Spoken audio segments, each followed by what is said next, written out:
And we're live. Ryan, how are you, my friend? Doing all right. I am just glad to be sitting. I've had a long, busy day. Work. How about yourself? Well, I woke up and felt like shit. I was like, man, if I feel like this all day, we're not doing a stream. Right. And I messaged you but yeah, I'm feeling better. I had told a friend about the insurance thing with the car, and he called me. He was pranking me. He calls me and goes, dude, there's a lady with a red Mustang outside your restaurant right now looking at you. And I was like, "Are you serious?" I was like, "Great, this is going to be 911 territory." It's pretty good. And I was like freaking out. And he's like, "Nah, I'm just messing with you, man." Man, but how was your day? Work all right? Work was busy, and then I got off work, and I'm trying to put together a pretty sweet last minute birthday gift for my wife. Her birthday's this weekend, and trying to get some pop culture stuff mounted in this real nice frame. And there was a delay in getting the last item here, and now it's going to be like another 2 weeks. So I went driving around like 4 different places today to see what was the fastest anybody could do it, and I'm probably going to end up having to do it on my own with another person. So kind of bummed about that. I'm really bad at birthday gifts or anything for my wife. And I mean, she's pretty good with gifts for me, but our birthdays are a day apart, so it's like That makes it tough. It makes it super tough. So, but did you get any? Did you get any pickups this last week? Surprisingly, I did. I did not prepare for that, but let me grab these.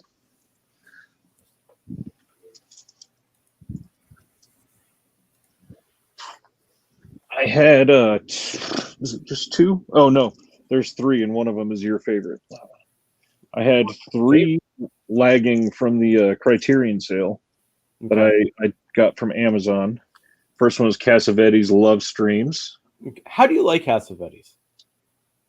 It depends on the movie. I think he's a little overrated.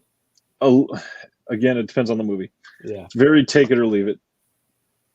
I tend to really enjoy Noah Baumbach, and I could never find this at $20, and it was finally in stock for $20 on Amazon. Damn. So got that, and then like I said, one of them's your favorite, and I've still never seen the movie, and I had to get it. Yeah, I mean that's a great movie, but man, that transfer. We talked. An old shaman says, "True Romance, the best Tarantino movie." I wouldn't agree with that, but it's up there. It's a good movie. I do like the scene with the Sicilians. Finally got this in 4K. How's that look? I literally just picked it up, not even 2.5 hours ago. So damn. Could not tell you. I got some Shout Factory in. It's a rough month for them. I guess I can share this one. I got what does this say? A depraved man documents his abhorrent exploits as he delves further and further into the abyss of his own disturbed mind. This is an indie horror called Deviant by Brandon Terry, and that is autographed by the director. What's that? Is that from Shout Factory? No, this is a very hand numbered, really. This is from Dead Vision Productions, very indie horror.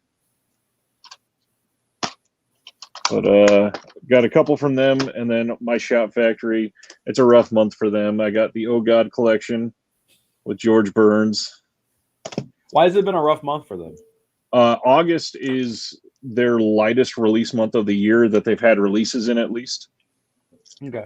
This is like their big horror title, A Return to Salem's Lot, and nobody likes this movie. And then their other Scream Factory title is The Borrower. And then probably the biggest title for Shout Factory for this month is Transformers in 4K. Yeah, I've heard mixed things about that. I picked it up at Best Buy just a couple hours ago. I was not expecting to buy it, but then I saw it in person. I was like, you know what? I got 4 things this month, or this week. I got a Wild East Productions DVD, a spaghetti western bloodbath, Tequila Joe, and A Hole Between the Eyes, a little double feature. This is spy number 35 from them. I think this one is like pretty out of print, but I love what they put out. They're putting out like lesser known spaghetti westerns. Somebody needs to. Yeah, I mean, well, there's hundreds and hundreds, and while these, Right.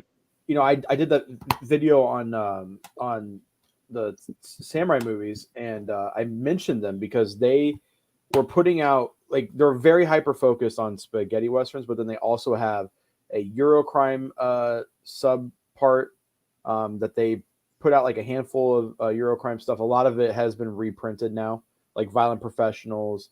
I think most of the Arrow box set was stuff that they had already put out. Right. And then they had a Swords and Sandals like sub label, but their main thing was westerns, and a lot of them are very run of the mill, like very just cookie cutter spaghetti westerns, but they usually have a gimmick that makes it super fun. And they usually do the double features, and I love this. I mean, there's no special features on here at all. It's just 2 movies on a disc, and they look as good as they could probably get, because some of these movies are probably lost forever. And then I got this. I thought I already had this. I might have, but I couldn't find it. Savage Pampas in 4K. This is a German release. I think it's a German. Yeah, Deutsch. Yeah, I've never heard of this. And did you get that from Diabolic? Yes, I've never heard of this. Had that, yeah. And I was like, what the hell is it? I looked it up. It had pretty decent reviews, and I was like, a 4K of a Spanish Western that I've never heard of. I was like, all right, cool. Picked it up. Got this. We talked about this. This is a kung fu movie. This is some amazing martial arts in it. I was really surprised by how much fun this was. Damn, I have really mixed feelings about this movie because it is fucking long. It is long. Isn't it like 2.5? Yeah, and I'm just like, what the fuck? And the fighting is so damn good. Someone told me on stream last night that the fight choreographer for the 5 Deadly Venoms was the fight choreographer for this movie. Wow. So I was like watching it, and I was blown away. I love the setting. What's going on, Matt? We're talking about Brotherhood of the Wolf real quick. It's got Mark Dacascos. The main guy is Vincent Cassel. It's Vincent Castle. And I didn't know this, but he couldn't speak English when they made this movie. This movie has a lot of cool things. The CG of the monster does not hold up in 2021. Like, it is bad. And all it is spoilers.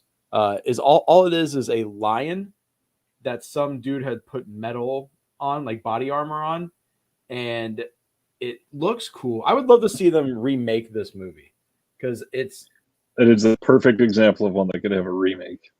I think who is it? Chad Stahelski, the director of John Wick, is doing a Highlander reboot. I would love for somebody like him to do or Gareth Evans of The Raid do a reboot of this, because he's done Apostle, which is like a horror movie kind of like this. Yeah. But yeah, this is Scream Factory. I think this is the only Scream Factory title in my collection. And you said that there was problems with the discs, so I do have to say, Monica Bellucci, Mamma Mia. And her and Vincent Castle, they're both in Irreversible. Oh shit, they are. Oh man, was that before or after? Brotherhood was before, I believe. Okay, because that's an old movie. I didn't realize how old that was. Yeah. There's a cool scene where they're fighting like I don't know how to like say it, like the tribal people, and when they attack, they're like they go like that, like this, and one of the French guys, like the sidekick, when he's kicking ass, he mocks them, like he kills one, he's like that. I was like, this is kind of funny. And then I got this yesterday from Cinema Classics, Blind Beast. This is the new Yasuo Masamura film. I really like these releases. I like the artwork, but I think Arrow does that thing where they like grab a hold of someone, like a famous director, and they kind of just release a bunch of their stuff. And usually it's all the same thing. Like Kinji Fukusaku, you can say all the releases have been Yakuza films. Taro Ishii, you can say, hey, all of them are just exploitation films, and you can kind of pick and choose which ones you want to get. But with Masamura's films, it's so hard to be like, which one do you get? Because they're all different. Like Giants and Toys is a comedy. Irizumi is very unsettling. Black Test Car is like its own thing, and this is very much its own thing. But yeah, I've had a few people be like, which one should I get? And it's like, I couldn't tell you, because it's like they're all so different. But man, the artwork that they're choosing with his releases have been stellar. Nice. So yeah, I'm happy to have this. Arrow keeps, and they're kind of pumping out his films like fast. This is the third one we've gotten this year. Right. So I'm wondering if, because it's weird, like usually once a year we get a Teruishi film. Yeah, it's like exactly a year apart. And then now it's been 3 in 1 year. It's just odd that they're kind of going hard on this guy when he is probably the least known of all their directors. Out of all the Asian ones, yeah. It's just weird. It's so bizarre to me, but awesome. Like kick ass. Ice, sorry I haven't got back to you in the text or calls, buddy. I don't know if this week has been hell. Especially with insurance. Ever seen The Deer Hunter? Yes, of course. Who hasn't? That's a classic. What's going on, Dustin?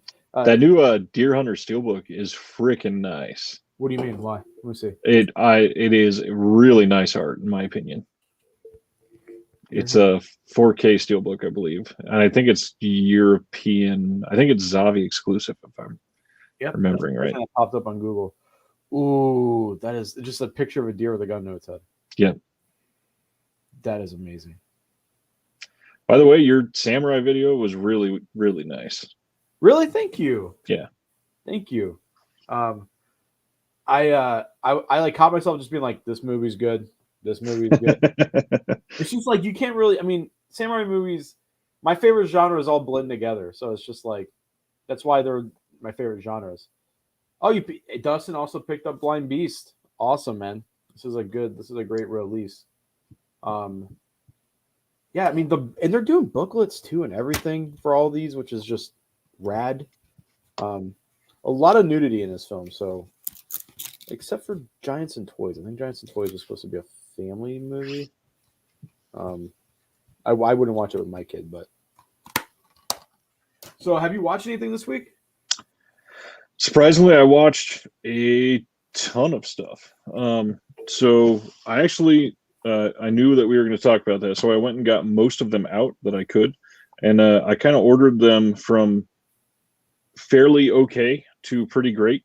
And first one that I can put on there is What Keeps You Alive. This is a Scream Factory release, and this is about a person who is married, and they go out to this cabin in the woods, basically, type story, and they're staying there with their wife, and one of them goes on a walk, and while they're out on this walk, her wife comes up to her and pushes her off the cliff, and she survives. And it turns into a survival story in the middle of nowhere where she's trying to get away from her wife, and she doesn't know why. Like, she has no idea why her wife is trying to kill her. And it's really well done. The acting is surprisingly good for a fairly independent movie. It's from IFC Midnight. It's one of their titles that they put out with them. Not really much I want to say on that one. If anybody's considering watching it, it's the premise is again the catching. What's that? Catching, like hey, yeah, it is very. My wife picked that one out this week, and that was exactly why. Next one, this one I picked. I don't know if you've ever been a fan of her. I love Barbara Hershey as an actress. She is she's from Insidious. A lot of the people that are getting into modern cinema, they know her from that. I watched her in Mill Creek's The Stranger Beside Me, the Ted Bundy story. And my wife loves true crime shit. Of Bruce Campbell? No, it is Billy Campbell. That's right. I was like, man, Bruce Campbell played Ted Bundy? What? So this is a fairly true story about what happened with somebody that was a writer, and they were fairly close friends with Ted Bundy, not knowing that he was a killer. Wow. And while this was happening, she was like, no, there's no way he's out there killing these people. And it's essentially the story of how Bundy started and befriended this lady, and then eventually got caught and went to court. And it's because so much happened with Bundy, it's a fairly brisk movie, but it's not too bad. It's not, I think it's a 2003 movie. So fairly recent. So kind of recent. It looks a little dated, and Barbara Hershey already was showing her age a little bit, but she does pretty well with the role. Next one is one that a lot of people that are into horror or extreme cinema have seen, and that is Angst. This is a German film about a guy. This was also kind of like the Bundy one, based on a true story. This is about a guy that spent like 8 to 10 years in prison and got let out, and that day went and tortured and killed a family. And yes. Jeez. And the director just took that and made a movie out of it. This one, it seems to be very divisive. You either love this movie and think it's one of the best things that's ever been made, or you hate it and wonder why it was made. Most people are very not middle of the road, and for some reason I saw it and I went, yeah, that was a movie.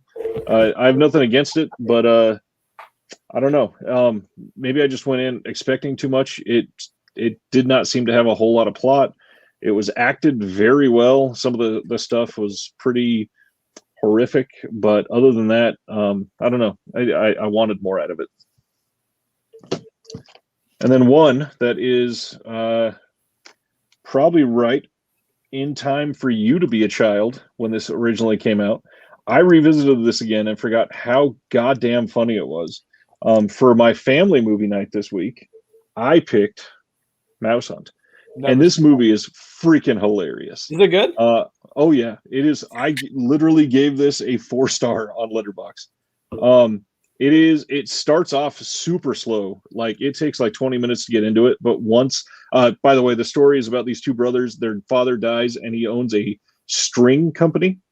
And they inherit a string company when he dies. And also they didn't know that he also got a house from somebody that was worth $50,000. And they go to this house and they find out it is from this long lost architect. And it's probably worth millions. But a mouse lives there that is making everything fall apart. So they're trying to capture this mouse while fixing the house up. And it's a slapstick comedy, basically, for kids. That's awesome. And it's freaking hilarious. My kid loved it. My 6-year-old loved it. My 4-year-old did not give a shit. What's your favorite mouse-based movie? Favorite mouse-based movie? Probably Ratatouille. Yeah, Ratatouille is pretty great. I would say Stuart Little. And that's my favorite because I don't know if a lot of people know this, but M. Night Shyamalan directed that. That's my favorite Shyamalan movie. I love that movie. That's so good. It's not bad, but American Tail. That's a good one too. I haven't seen American Tail. Or Primal Goes West. Come on. The Witches. Is there? I made that as a joke, and everyone started actually naming mouse-based movies. I was just having fun. Man, Stuart Little is so funny to me. Imagine a mouse getting adopted before you.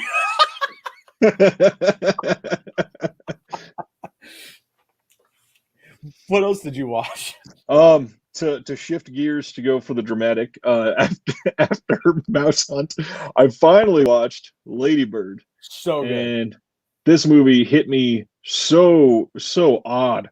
I watched this, and I think like subconsciously I put this off because when this came out, all I heard about was all these women saying, afterwards I had to call my mom, and I grew up with a stepmom that I hated and was abused by and could not stand the woman. I didn't want to watch that and be like, oh, it's making me feel sympathy for her or anything. And I watched this, and it tore me apart for the other direction. It made me realize how much I missed growing up and how much I could have had. And it made me jacked up. The movie was great. I watched that on vacation last week, all alone in a hotel room, and yeah, that thing, it nailed me. Got that isolated feeling going on. The trailers don't sell how oddly heavy that movie is because it's oh yeah, it's heavy, and like you can you're like, oh, it'll be like a comedy drama, and then when you watch it, I was like crying. I was like, what? Yeah. And it's Lady Bird in that movie. She is 18 in 2003, and I was 16 in 2003. So I was fairly close to her age. And I don't understand how A24 has landed some of these movies that can nail time periods so perfectly. So like Lady Bird, like very specific time periods that are, because everyone was 90s and 80s, but like 2003 was almost 20 years ago. Yep. It's a very specific time period. So Lady Bird, mid-90s, and 8th grade are the trifecta good. of movies that I cannot understand how the people that directed those movies could perfectly capture the tone of all of those. It is amazing. Yeah, I mean, A24, I know like it's kind of they're my favorite studio right now. I think they're makes the sense. only studio that like anything that they put out, even the bad movies. I watched some movie, it was like about skinheads and like overcoming racism or something. It was some I don't know, that was bad, but I'll watch anything that they put out. And for the most part, it's all good. So speaking of A24, I still have 2 more watches this week, and one of them, I saw The Green Knight in theater. Yes, is it good? It was fucking incredible. So if you are a fan of medieval stories and you read the poem that it's based off of, So you I go had into it this until it got announced, and then I listened to the audiobook and I loved it. It hits so hard when you know what is in that poem. If you don't know what is in that and you go into it, you are going to think it's probably just boring dreck. But the big thing is it is not a mainstream movie. It is an art house, metaphorical, beautiful allegory story that is just, oh man. So it is, I think it was like 125, 130 minutes long, and it did not feel like that to me, which on a movie like that, that is so sprawling, it is great. And the acting that Dev Patel can get in the entire, especially it is crazy the nuances that he can do with the way that he looks from side to side, the way he's walking away.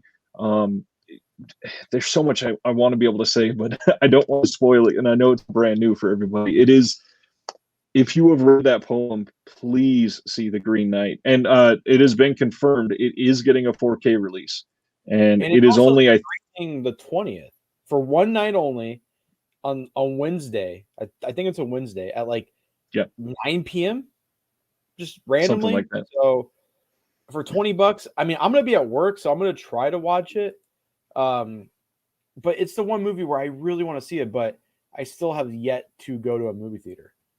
You know, so but it looks is good. I think it's only the 4th A24 release to get a wide 4K. So I'm really stoked that they chose this one.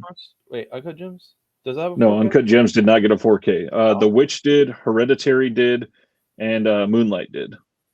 And then after it won the Oscar, it did not get it at first. Hereditary was the only one to get it on launch. And then when they did Hereditary, they went back to give it to The Witch. They also released Midsummer on 4K through their own label, but that did not get a widest release, just through that super boutique $60 release. It's a nice release. It's a director's cut. It's beautiful. Too, right? Yeah. But that's all that is. There's nothing else on that disc. There's no features or even a menu. You put in that 4K disc and it plays the director's cut in 4K, and that's it. Neon says Flip has nice toes. I will let everyone be the judge of that. I don't know if anyone can see, but my feet are, I don't know about that, but I have pretty gnarly foot. I broke my finger this week. I don't know if people can see this, but we have tables that we barricade the front door with, and our front door has big steel edging, and I tripped over the carpet carrying like a 60-pound table, and it went right in. So this I can't bend it past a certain point, but I still have to work, so I've just been dealing with that. It fucking sucks. So what's the last A24 film you watched this week? So the last one is not A24. That I related that one to A24, but the last one I had to stream it. Everybody's going to be talking about it for last week and this week. I watched The Suicide Squad. Yeah, let's talk about it because I watched it with my wife. What'd you think? So I'll let you go first on this one. Loved it. I think it drags a little bit in some little parts, but I think I enjoyed it more because my wife was enjoying it, if that makes sense. My wife doesn't like superhero movies that much. I'm not too big on superhero movies, especially DC movies. I could not sit through that 4-hour fucking Zack Snyder cut. It is only the second DC movie we've seen. I think I've seen I haven't seen Aquaman or I haven't seen Shazam. So I've seen that's the only one we've seen. And man, it's so much fun. It was so much fun. It was hilarious. A lot more gory than I was expecting it. Like, and I gotta say, Sylvester Stallone talking like a shark is the only. That was like the highlight of the movie. 0. And they're like, no. And he's like, that nom nom. And dude, that movie is so fucking good. So good. When Idris Elba and the other guy, they're walking through the camp and they're just killing everybody, and then they find out they were the good guys helping them. So funny. Dude, I just like how ridiculous. Like John Cena plays it so straight. He's just standing in his underwear, like in his tidy whities, and it's just straight faced, ripped. Like just, oh man, that it's really good. And then Harley Quinn, that dude, they really go in for the joke, and they really like that whole joke where she shoots the guy. Yep. They set up 10 minutes of her getting all dolled up just for the punchline of the next time I was dating somebody, I said there's any red flags. Just is it better than Guardians of the Galaxy 2? Yes. I have it rated higher than Guardians 2. I have Guardians still higher than this one.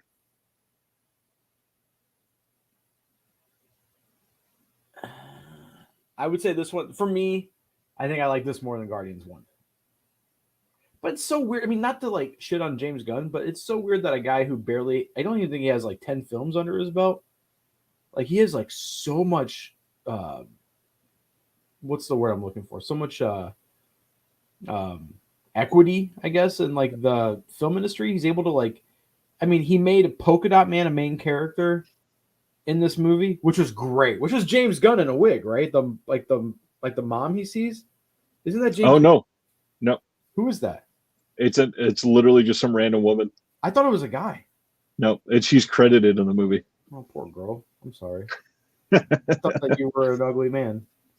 And but yeah, I thought it was good. I was pleasantly surprised. I don't think a lot of James Gunn movies for me, including Slither, don't hold up when I watch it again. I think the impact is only good for a first Slither, time. Really? Yeah, I think it was like only good for like a first time viewing. Damn. And then afterwards it's like, okay. You know, like I can watch Guardians now and just be bored. But when first time you see Guardians, you're like, man, this is my favorite Marvel Cinematic Universe film. This is incredible. Right. And I could definitely see this. Some of those jokes wearing a little thin. But it's good. As like a one-time watch, I loved it. Oh, absolutely. It's my favorite. I'm glad I didn't have to pay $30 for it. Me too. It's my favorite 2021 movie I've seen this year. Wow. I haven't seen a lot. I haven't seen Green Knight yet, but I think it's that and Wrath of Man that I really liked. Matt says he's watched Daimajin, Gone Girl, Party Line, Pieces, The Gospel According to Matthew, Vi, and Hell and High Water. I just watched Hell and High Water. That is a hell of a list. It's a very diverse list. Yeah, I just watched Hell and High Water not that long ago, and I loved it. I thought it was awesome. I love that movie too, and my wife would love it, but she's fallen asleep during it twice. I don't get it. It's such a shame that Taylor Sheridan went from Sicario, Hell or High Water, Wind River, and then now this year it's been like Those Who Want Me Dead and No Remorse, and both of them have been terrible. And it's like Those Who Want Me Dead, but it's got some fans. I still haven't seen it, but supposedly there's a lot of people. It's a very supposedly divisive movie. You either love it or hate it. I'm trying to think of like the word, like movies that are like very pro-American, like very conservative. I don't like to use the word conservative, but like, right, like Mile 22 and Patriots Day. I like that trash sometimes. I'm just in the mood for some fucking like trash. American Sniper. No, that one's bad. That's a bad movie though. I don't like. That's a dog shit movie. Whether or not you agree with Chris Kyle or not, that movie was terrible. I can't believe that movie won so many awards. I watched that movie and I was like, "What the fuck?" Just from a fakest baby in the world. Yeah, what, dude? Seriously, come on. Clint movies, dude. Yeah, and Night in Paradise was probably my.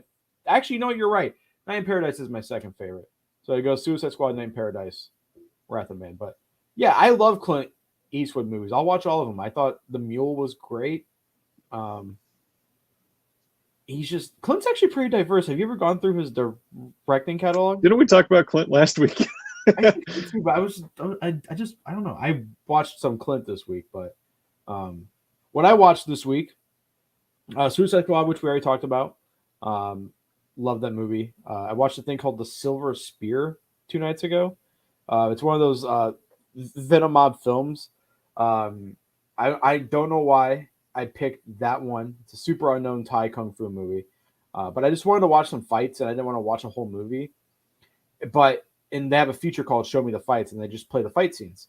And then it gets to one of the last fight scenes, and there's just this terrible, like goofy looking creature.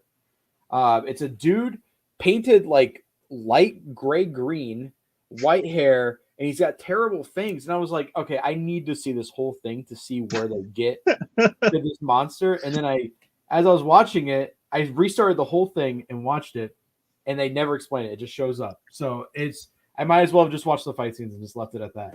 But it's a solid movie. I gave it 3.5 out of 5 stars on Letterboxd. I was like, this is a lot of charm to it. It's like a tournament, but the prize is this girl's marriage. And one of the guys fights with a silver spear, and it's what kills this werewolf creature at the end. But like it just shows up. I don't know. And then I watched John Wick Chapter 2 because it was on like FX or something. We had it on at the restaurant, and it kind of made us behind a little bit because my dad and I stopped prepping to watch certain scenes. Just total dude movies. I watched Extraction with Chris Hemsworth. Fucking love that movie. I love that movie, dude. Man, that action in that movie is so good. It's brutal. Like, he beats the shit out of little kids in that movie. I haven't seen it. You haven't seen it? There's a 12-minute one take. Well, it's not real one take. You know, there's very clear cuts, but it's like raid level of violence. Wow. It's very impressive. And they're doing a sequel, so I kind of hope they just have Chris Hemsworth go into like different situations because he kicks ass. I watched Kioma with Franco Nero. I saw you rated that. Yeah, love that movie. It's so good. It's so damn good. I think it should be up there, talked about with some of the great spaghetti westerns. I just thought it was amazing. And then I watched Pistoleros, which is mediocre spaghetti western that still has a lot of charm to it. It's from Wild East, but I think that's it. Oh, I started C. Have you seen that with Jason Momoa? Oh, no. Apple TV exclusive. It's all right. No, it's pretty cool. It's pretty cool. Finally saw another round. Very good flick. Mads is the man. Is that Mads Mikkelsen's in another movie this year that looks really good? Can't think of the name of it. Saul Clancy Brown is going to be in John Wick 4. Is he really? Yeah. Damn. And they officially announced what's his name? God, we talked about him last week too. The British guy. The British guy. The British martial arts guy. What? Scott Adkins or Akins. Oh, yeah. They officially announced him. So, man, John Wick 4 is stacked. And did you see who's joining Martin Scorsese's next film? There's a few that have been announced, I think, right? Brendan Fraser and John Lithgow. Yeah. So we got Robert De Niro, Leonardo DiCaprio, John Lithgow, and Brendan Fraser. Like fucking awesome, dude. I hope that's a great lineup.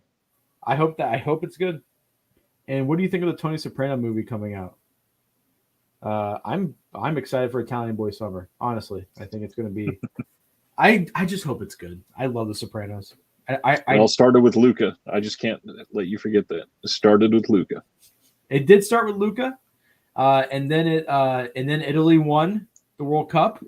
Exactly. And now we got a Tony Soprano movie coming out. So it's been like the greatest time to be alive. To be an Italian boy. I mean, besides Cuomo resigning today, which I mean, we had to take a loss there. But did you see his apology video? I watched a clip of it and went, "This is so cringe. I can't finish it." It's so funny. He's like, "I'm sorry that I kiss when I say goodbye." It's like, dude, Cuomo, man, you're making us look bad. But my wife was watching it, and she's like, "You literally do the shit that he was accused of to me all the time. I'm like, what do you mean? She's like, when you hug me, you always squeeze my tit. You always pinch my butt. I'm like, yeah, but you're not my secretary. I'm like, you do my laundry though. Like,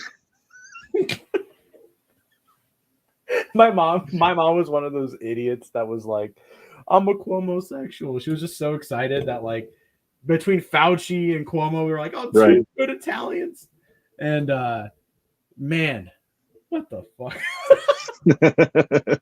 I mean, at least he's out. He should have been out of there once he killed those old people. Oh yeah. Riders of Justice. That is exactly what I was thinking of. I want to see that so bad. It looks great. And then, have you seen 47 Ronin? No, I because of everything I've heard, I've just decided I shouldn't. So bad. It's really weird because from what I've read about the original script is that the original cut didn't have any of the fantastical shit besides the monks in it. And I thought the monks were really cool. That was a really cool premise. And then the zombie guy with all of the tattoos, he had a much larger role. And for whatever reason, Warner Brothers wanted Keanu to be front and center. So they like reshot new footage because he wasn't even supposed to be in it that much. So they reshot new footage and put him in it and then added like this mythical part to it, like these monsters and creatures. And it's just like, you could see the good movie. There are good parts to that movie. I think the monks are super cool, but just Keanu being a white boy savior, it's just it's not good. It's the worst rendition of that story though. No surprise there. It is cool to see. I mean, it does show them killing themselves, so that's pretty rad. And the production value is so high. Like everyone's got like. That was a big movie. Yeah, I still own it actually. I should have included in that 4K bundle I auctioned off because it's not good. It's just but it's like I have the other 47 Ronin movies. I might as well have the bad one too. Complete collection. I should do a guide to 47 Ronin. Just be like, don't watch this one, watch the rest. They're all good. What's coming out this month? Is there any notable Blu-ray releases? Yes. Arrow's month is not bad. You probably have everything from them already. Tale of Two Sisters is the only one I don't have. That's the one I'm looking forward to. So today was One Crazy Summer from Warner Archive. The Paramount Presents for A Place in the Sun in Nashville, finally. Okay. That's the big ones for this week. And then next week is Shadow of the Thin Man. A lot of people were looking forward for that. The next Vestron title, Sundown.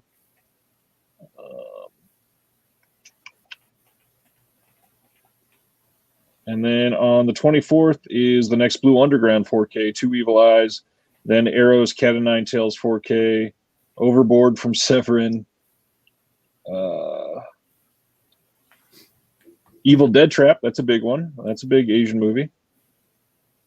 Coming out from Unearthed Films. Oh yeah, that's right. I don't have that pre-ordered. I should probably pre-order that.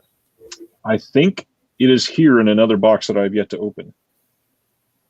Did you get my package yet? I did. Just literally a couple days ago. I was going to mention it to you tonight as we talked. It was good. I got to teach you how to pack properly, but yeah. God damn it. I am terrible at packing shit. When you put stuff in a package, you should not be able to shake it and hear everything move. Okay. If anything can move, it is bad. Did anything get damaged?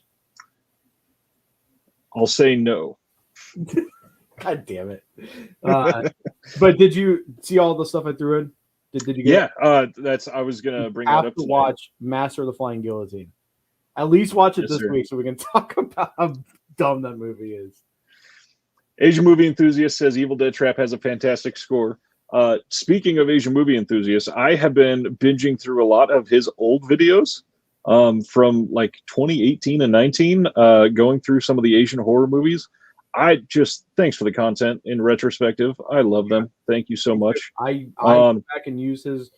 It's like weird. Like anytime I'm like, what's this movie? And I YouTube it, there's a Asian Movie Enthusiast review. And I love that. Yes, right. So the best packaging. I put out a video yesterday that I'm hoping get some steam going because it is a pretty important video. Not a lot of people import, so I put out a top 10 tips for importing from overseas. Disconnected. Let me see here. I have to put the disconnected every time. I keep forgetting. So when I type in disconnected, it's just music videos. There we go, guys. I'm gonna put a link to his video in the chat. Go to it and at least add it to watch later. Thumbs up it, and but at least click on it. It's hard to find Ryan's channel. It's not as long as you put the disc connected. If you type that in, it pops up right away. And there's a hyphen between disc and connected. It pops up right away. But man, holy shit, dude! When we started streaming, you had like 150 subscribers. Yeah, you got 273 now. Holy shit! And that's due to that. I get a live video starting every Thursday night now on my channel. Nice. Something to watch while I'm at work. Thanks, Dustin. I appreciate that. What Dustin say? Watched it yesterday. He said he watched it yesterday. It's a great video. Thumbs up, thumbs up. I can't wait for A Tale of Two Sisters either. That one's on the way, I believe. And then Evil Dead Trap. I'm really looking forward to that one.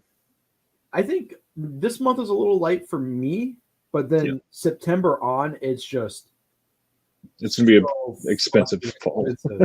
So expensive. You can tell people left to click on that video because we went from 8 to 4 and then it jumped right back up to 7 again. People, dude, yeah. What is it? September we get Robotrix, Ricky O. Then October we get the Sabata stuff and that Ringo Lamb movie, and then November we get the box set from Eureka and that's not even including all the 88 stuff that they're putting out. Right. Which their releases, you brought this up, but now that it's like affecting something I really want, it's infuriating. Just have a fucking count, like just have a release calendar. I don't understand, and they don't. Every other company besides them, like every company does like a monthly, like, hey, this is what's coming out, what's not coming out. Like, they don't even announce titles. They don't even announce it. That like the Dawn of the Disc leaks the fucking cover art. Yep. Like you would think if you're paying an artist like Kung Fu Bob to do, and who's an amazing artist to do artwork, you would have like a big.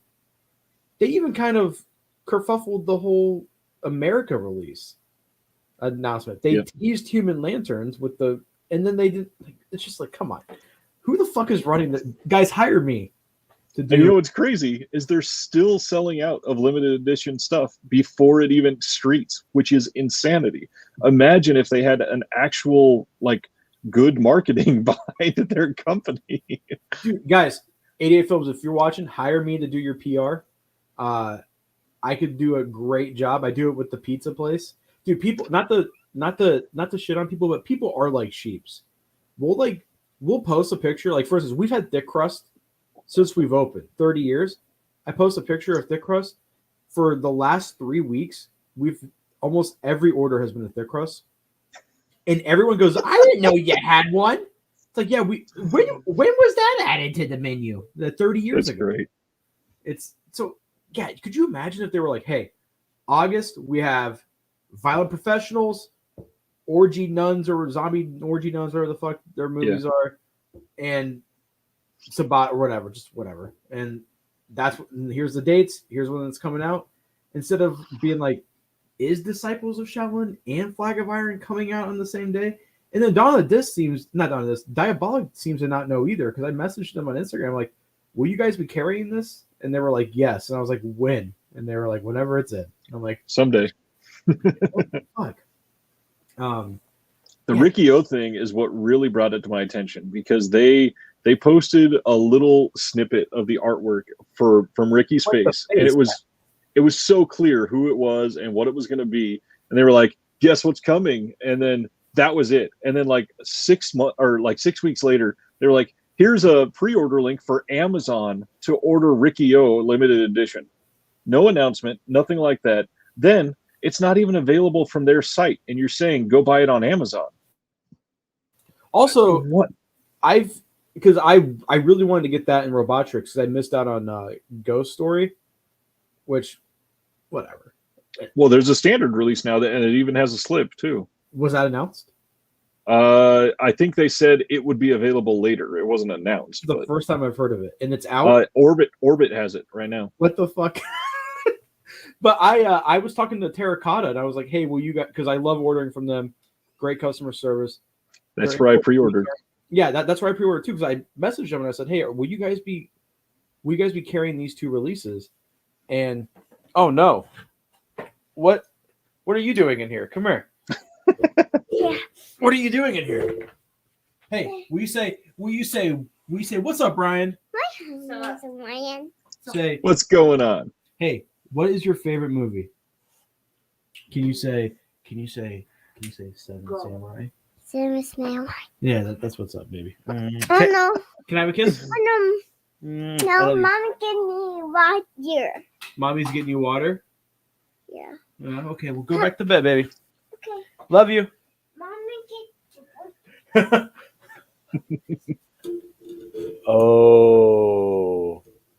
Oh, the dog peed on the bed. Oh.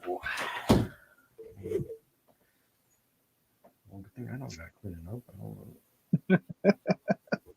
Oh. I was very confused why the baby was still awake, so that explains it. That's rough. But I messaged Terracotta. I was like, "Hey, will you guys be carrying this?" And they were like, "We're not sure. They haven't gotten back to us."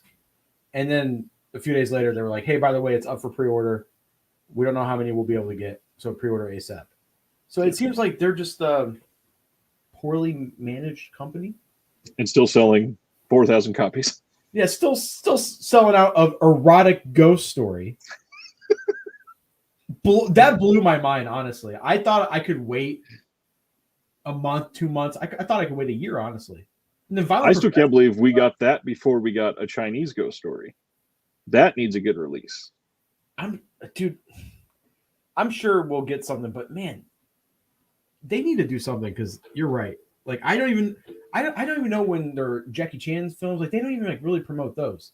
They promoted Snake and the Eagle Shadow a little bit because they were like, "Hey, we can't carry it past 2021."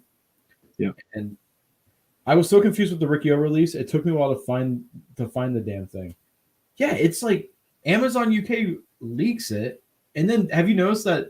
So September they were supposed to put out 3 Shaw Brothers films, Disciples, and Flag of Iron, and one more, and now one of them is gone from the release on Amazon. And then also all 3 of them were in the USA picture. Right. So I thought, oh, region A, but they're not. At least not yet. You can get the Chinese Ghost Story trilogy from Korea. I'm gonna guess. Is it English friendly? Most of the Nova releases do have English subtitles. Actually, I thought the last time I checked, they were sold out of it. I have this Better Tomorrow trilogy from them, and it's English subtitles. So.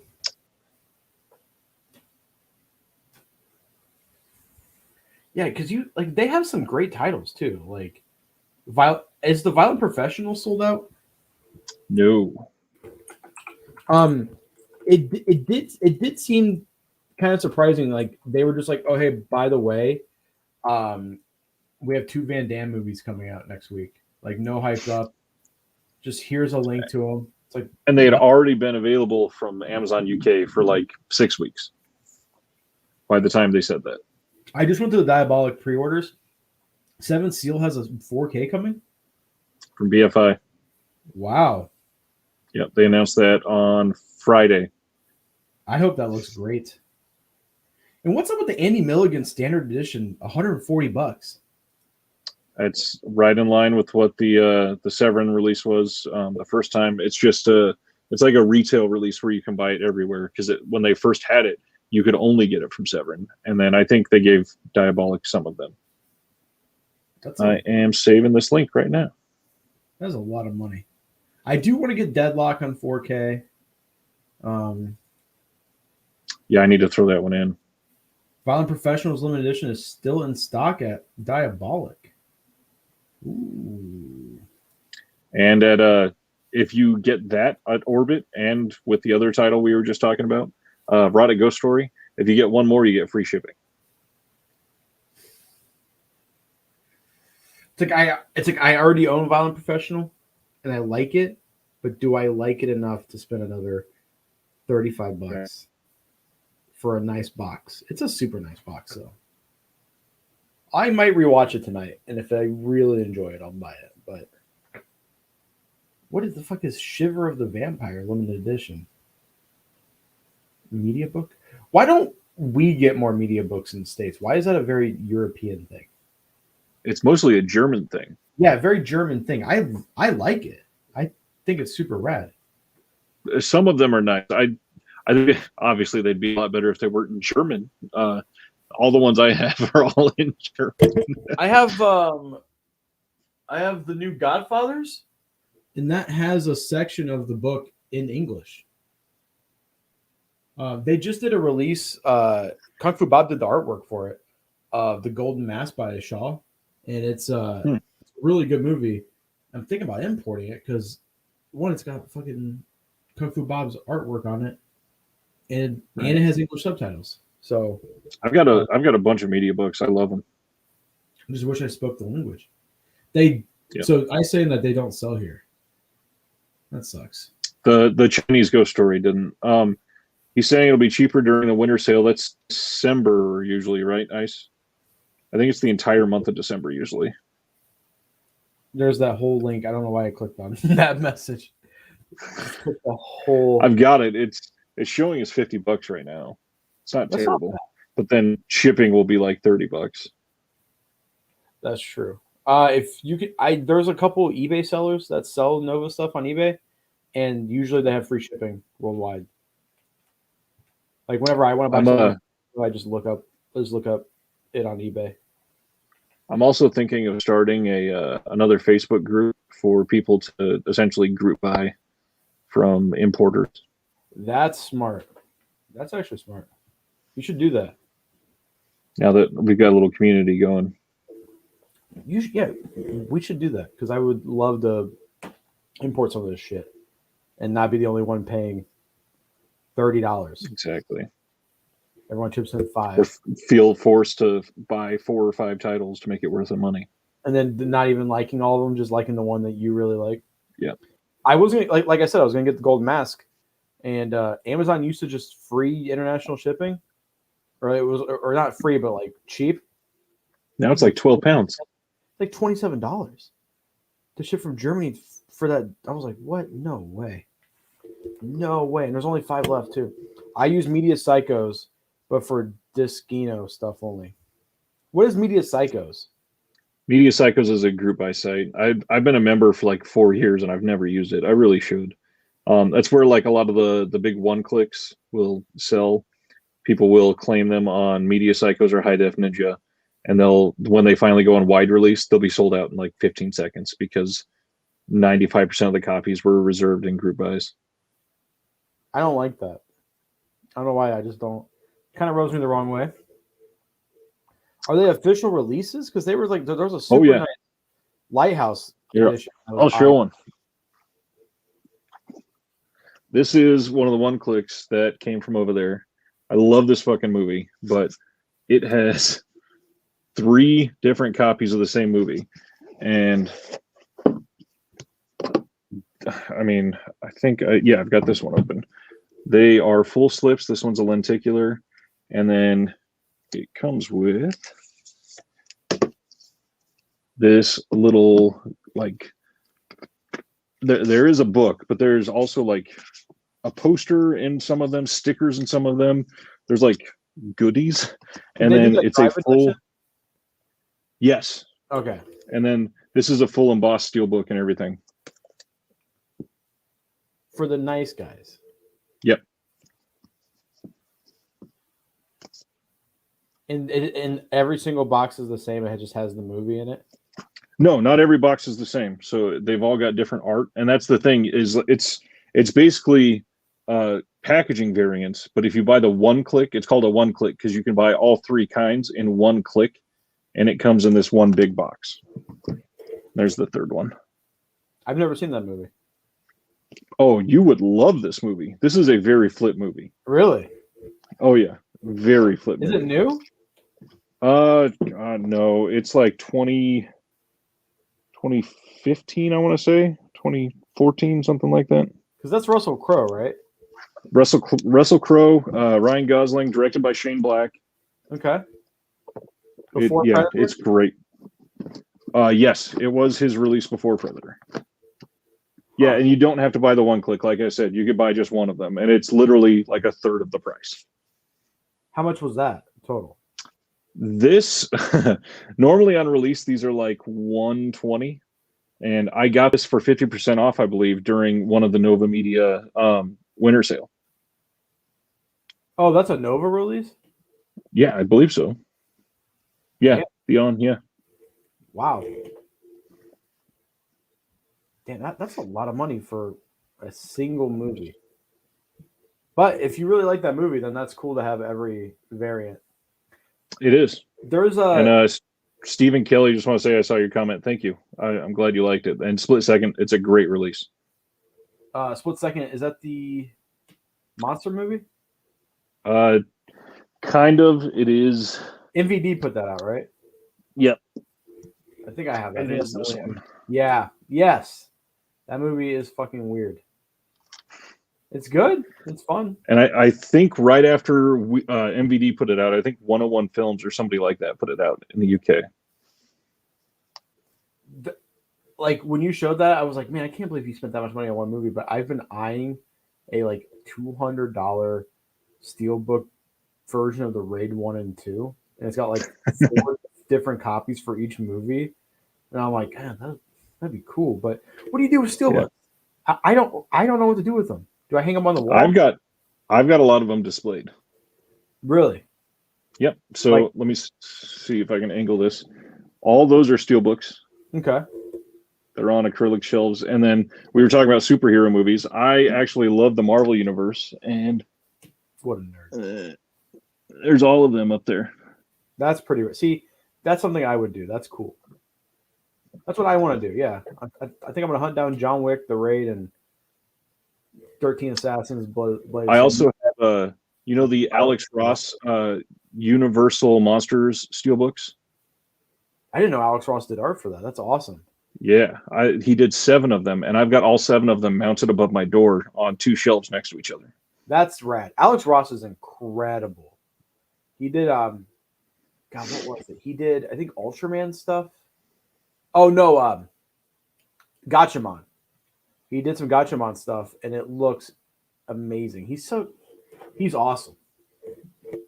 We've got a little John Carpenter shrine of Steelbooks as well. What's your favorite Carpenter movie? I mean, if I'm not counting The Thing, because that's obvious, probably In the Mouth of Madness, which does not have a Steelbook, sadly. Do you watch the movies in the Steelbooks? Yes. I don't buy anything unless I'm going to watch it. Yeah, I like, not to shit on my friend Ogie, because I love him, but he buys 2 or 3 copies of the same fucking thing. And it's like, why? Just get the one. I get it if like you're gonna like if you want like the Steelbooks or something, but like he just has like multiple Blu-rays of the same show. And I'm like, what the fuck? It's so much money wasted on just one thing.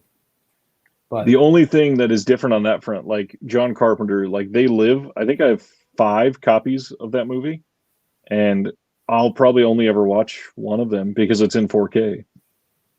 Yeah, D-Flex says he bought the Ultimate Steelbook and the standard.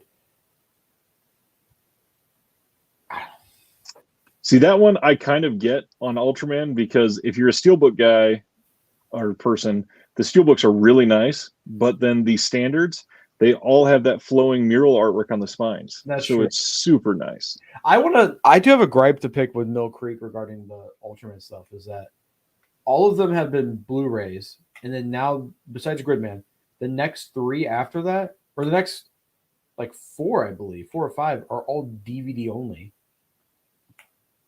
And I don't think I'd heard that. Why do DVD cases have to be bigger? Like it's gonna look so fucked they up don't. on the shelf. Why? Why is it just like 20% more plastic? Is there a reason? Like Not at all. Like I like how small Blu-ray cases are, man. Like just DVD cases are like not that they're like unruly, but it just looks so much more aesthetically pleasing to have everything be one size. You know? If I, on my custom shelves, if I had no DVDs, I could have probably put a whole nother row of shelves in because I had to account for the extra 2 inches per shelf for DVD cases. Fuck DVDs, man. Yeah, that's just like so much extra space. Yep. It doesn't look like that much, but and then like when I have certain stuff, like I have like all the samurai movies and like all my Yakuza movies straight across, and then I'll have like some Yakuza movies are in Blu-rays. It looks terrible. It's annoying. Have been so uniform. Changing it now would be so weird. Yeah, like I think the DVD cases are just bigger. And I don't know. More than the next set of Ultraman releases haven't had HD scans in Japan. That's fine, but just they've been so uniform, and the new DVD ones have a mural on the spine. Just make them the size of Blu-ray cases. I don't get why they have. Right. I don't know. This is just nerdy collector shit at this point. It's like super hyper nerdy. We're just bitching about stuff to bitch about it.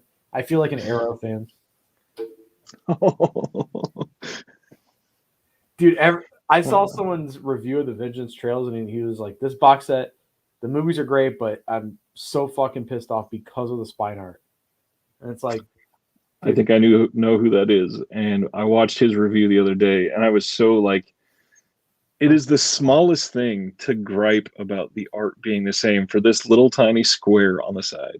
Like I get it, but also like reasonably them reprinting that and shipping it just would not make any sense. Not at all. It's not an audio issue. It's not a subtitle issue. It's literally just a fucking little square. Just relax. Especially because theoretically, especially in the US, they're not even supposed to send that media mail at that point because it's not media. It's just packaging. Oh, really? Media mail laws are very specific. They are very specific. I've talked about this. Friend of our group, he bought something from me, and I included an action figure of the thing he bought as a treat, and they sent it back. It got inspected. It got inspected, and I was like, "It's a fucking movie. Like, you can't have any toys." And then that same batch, I shipped an entire Gundam as media mail because I was like, "Fuck it," and it showed up fine. So it's just like literally luck of the draw. That person didn't live next to an inspection station. Oh, that sucks. Have you ever had something stolen from a package that you sent? No. I sold a $600 omnibus one time. Jeez. It was Conan the Barbarian, the original before they lost the rights to Marvel. It's the big, like, colossal Conan one. Right. And good thing I took a picture of the receipt. And I eventually ended up getting my money back. But when the person got it, he wrote, "Is this a joke? Did you send me, what was it, a Frisbee? Like, did you send me a Frisbee?" And I was like, "No, LOL." And he sent me a picture of a Frisbee. I thought he was joking. And he was like, "No, this is literally all that was in it." And I looked at the receipt, and the package I sent shed 15 pounds. And when he opened the box, it was nothing but a Frisbee. So whoever inspected it just took the book, or it just got destroyed. That's awful. So the post office had to pay that much to me, and it took months to get money out of them, even with insurance. Right. They take forever because they don't want to pay it, of course. No, they don't. Fuck the post office. I'm gonna take a brave stance. I don't agree with that. You know what? Fuck UPS too. Fuck FedEx. DHL seems all right. You know what? DHL is all right. You seem bass backwards there. DHL is the worst of them. No, DHL is the greatest, dude. One time, because I guess our nearest DHL place here is like an hour away, and I had ordered a shirt from like Indonesia or something, and I wasn't home, and the guy called me. He was like, "Hey, I'm outside your apartment." Blah, blah. I'm like an hour away. Can you just leave it? He goes, "You have to sign it." The dude waited until I got home. God damn. So DHL, I'm gonna be loyal till I die because of that. Jeez. Iceman at the end here says he'd like to see SD on Blue take off more. I completely agree. Yes, dude. I have a a boot of the 90s Muppet Baby show, and I love that I can have all of the episodes on, I think, 2 Blu-rays. So this here's a perfect example. Both of these Discotek releases, and Discotek does this a lot. And every anime company that has tried to do the same thing, like Funimation or anyone else, their encoding isn't right. And since I'm friends with Justin Savakis, who works at Discotek and authorizes all the Blu-rays, he says SD is a little hard to work with if you don't know what you're doing. But both of these, dude, all on one disc, 47 episodes and 27 episodes, and they both look incredible. There's no compression issues. It's fucking incredible to have everything on one disc. I mean, you are getting shows in 480p, but that's the best that they're going to look. Right. And this show, honestly, Just Being, which is my favorite television show ever, it does not look like it's 480p. It looks really, really good for how old this show is. But yeah, 46 episodes on one disc, 1,000 minutes.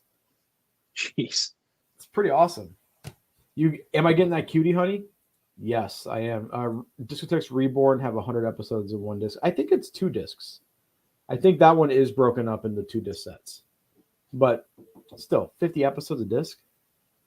That's great. Hashtag fuck Funimation. Did you hear what happened? No. They bought, so you know what Crunchyroll is, right? Yeah. That's right. Sony now turning owns, into the Disney of anime, basically. It's not good. I don't like, and it's not even just like one company thing. It's like Funimation. Their pricing structure is fucking terrible on their Blu-ray sets. The thing I love about Discotek is that for the most part, they give you everything. I think they've only broken up Kimagure Orange Road, and they broke it up between episodes, and then they broke it up a second set between OVAs and movies. They did break up Reborn into 2 box sets, but that was 100 episodes per set. But with like Fist of the North Star, they put that out in one set. It's 153 episodes or something like that in one Blu-ray set. And it was like $80, which is like an amazing pricing. Funimation will take any length of season and they'll break it into 2, and each one is $60 to $80. So you'll get a 25 episode season, 24 episodes, and they'll break it up to 2 12 episode limited. They always do limited editions first, no matter what. They do these limited editions, which include a bunch of junk that you don't need, like keychains, lithographs, like art cards that are just like all poorly made, like very poor quality. And all of those are like $100. Like like 100 to $120. And then they re-release them. So they'll do 2 releases like that to get a complete show. And then 6 months later, once those are sold out, they'll break up the season again, and they'll do 2 half seasons of just standard Blu-rays. And then like a year or 2 later, they'll put out the whole thing in one set. And then eventually they'll do the classics line, which is once all the stock is sold out of all their of all the older releases, they re-release it in this super cheap all-in-one edition, which it should have been from the get-go. Of course. So that's what bothers me, because Crunchyroll was making deals. I know Discotek put out some Crunchyroll licensed shows, and then Sentai was doing some Crunchyroll shows, and those deals are locked in. But after those shows are over, Funimation, I'm going to assume, is going to be putting out everything, and their price structure is terrible. And it's really infuriating because they're so expensive. And anime is already so expensive. Like we have it pretty good as Blu-ray collectors, because like as movie collectors, because I think $40, $25 to $40 is fair for what we get a lot of the times. But with anime, it's just so much. Yeah, one of my favorite Gundam shows is finally getting a whole season set. I think it's a limited edition again, though, right? Isn't it like a limited edition? But that was broken up into 2 limited editions and then 2 separates. And now it's finally getting... Anime is so fucking expensive. You're not a big... I'm not. I was about to say though, I love how you can talk to some of these collectors that you can tell just got into it and never did stuff years ago. Like I'm not that old at all, but I know that I had my dad liked physical media a lot, and for some of the things that he had to send away for, it was literally.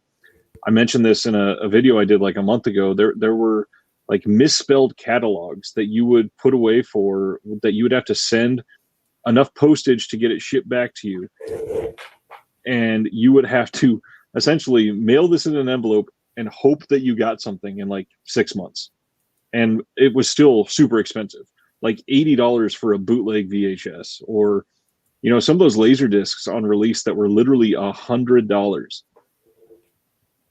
I'm gonna tell you everything that's in this box set, and I'm gonna have you guess the price. Okay. Yep. It is for Gundam Seed, Destiny, which is probably one of the worst Gundam shows of all time. You get 50 of the HD TV, plus you get 50 remastered episodes, plus the 51 final plus and 4 special edition movie compilations. You get a art book. You get what looks like so you get 2 versions of the show, HD and SD. So you get the standard edition and then the HD. You get an art book and you get a nice box. So you get 100 episodes, 4 movies, which are just compilation movies, which are unneeded, and you get an art book. How much do you think that cost? How long are the episodes? They're about, I think they're 20 minutes. They're 20, 24 minutes. They're below a half hour. I'm going to say $65. You're pretty spoiled. So yeah, this is a $224.99 box set. Jesus. Retail $299. This is unneeded. This is just so expensive. So expensive.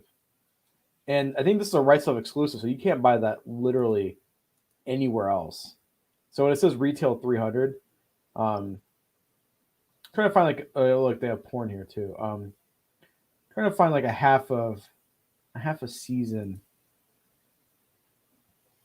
Oh yeah, look right here. Yeah, so this is a collector's edition. This isn't even I guess there's nothing special about it, but an oversized box. I think 67 is pretty decent for 2 seasons. See, that's what I was getting at. 65, exactly. This is a fair price, but originally this is the 3rd release of this show. No, 4th release, because they did the 2 separate special editions. One of them came with exclusive Gunpla, so you get 2 separate special editions, and then they did 2 separate. Didn't they? Wait, no, they broke up the seasons too. They did half and half seasons for the second versions of the release, and then they did 2 separate seasons, and now they're doing a complete box. Damn, yeah, it's just they're so expensive, just so damn expensive. How much do you think? Okay, well, do you know Studio Ghibli? Yeah, some of their Steelbooks, they did drop in price, but for a while there, they were like $50-$60 a Steelbook. It was most of them are going for about 25 now. It looks. Yeah, about $25, what I think is what it should be. But yeah, they're just. I hate the price of anime. It's terrible. Don't be an anime fan, guys. My big thing lately is import shipping. I am tired of getting raked over the coals when I just want one title. And that's why, like, Eureka is amazing. Eureka has literally free international shipping. They don't tell you. They don't give you tracking. Right. But it just shows up early too. Like it just shows up, and you're like, "Huh, that's awesome." Flip, how much did you pay for the Gundam Unicorn import? Like $600. I think I paid for that. God damn. Yeah, but that's a good show though.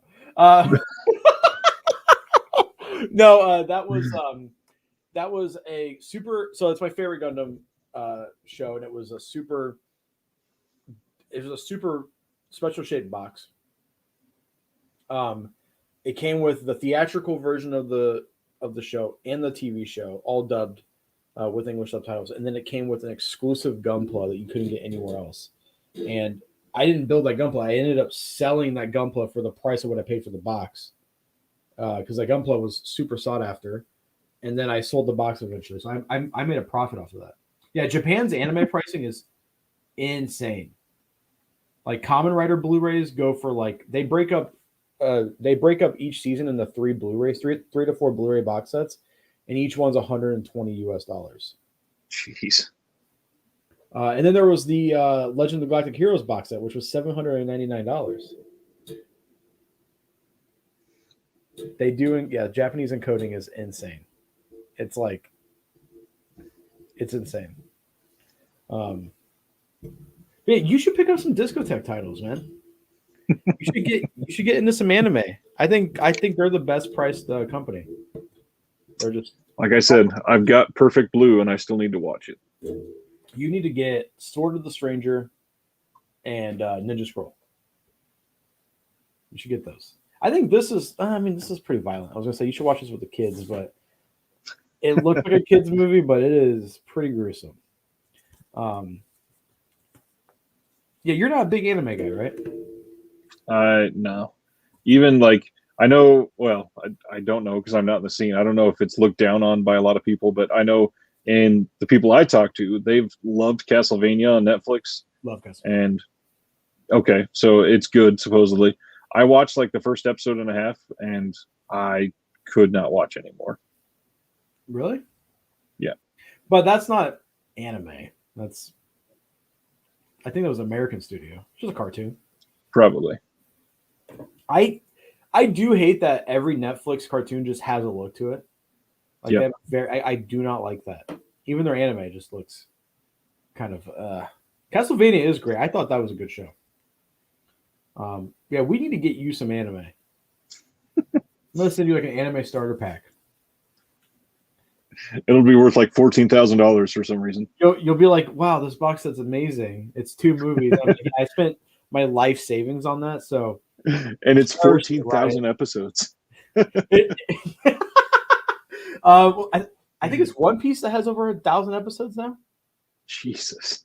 Could you imagine 20 minute 1,000 episodes?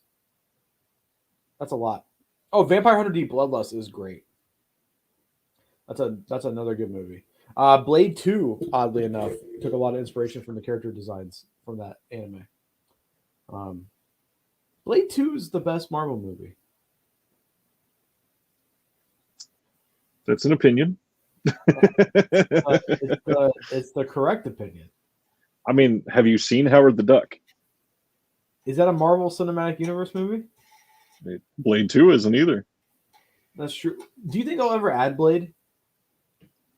Wasn't there some Yes. rumors that I believe that's confirmed. Isn't Mahershala Ali going to be playing Blade? Really? I thought so. I'm kind of bummed it's not Snipes.